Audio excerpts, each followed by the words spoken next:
సాక్షాత్తు తిరుమల శ్రీవారు స్వయంగా హతీరాం బావాజీతో పాచికలాడిన పుణ్యస్థలం మన తిరుమల క్షేత్రంలోనే ఉంది. సహస్ర దీపాలంకరణ మండపం సమీపంలో ఎత్తైన శిలపై శ్రీవారు తన ప్రియ భక్తుడైన హతీరాం బావాజీతో పాచికలాడిన దృశ్యం కనిపిస్తుంది. శ్రీవారిని రామచంద్రునిగా బావాజీ భావించి సేవించేవారు. చంద్రగిరి రాజు గిరిధరరాయ బావాజీ భక్తికి పెట్టిన చెరుకుగడల పరీక్షలో శ్రీవారి అద్భుత లీల ప్రకటితమైంది.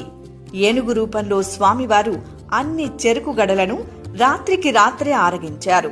నాటి నుండి బావాజీ హతీరాం బావాజీగా ప్రసిద్ధి చెందారు. స్వామివారు రాతిపై కూర్చుని బావాజీతో పాచికలాడిన ప్రదేశాన్ని నేటికి హతీరాం బావాజీ మఠంలో మనం దర్శించుకోవచ్చు. అపూర్వమైన భక్తిరస భరితమైన దివ్యానుభూతిని పొందవచ్చు.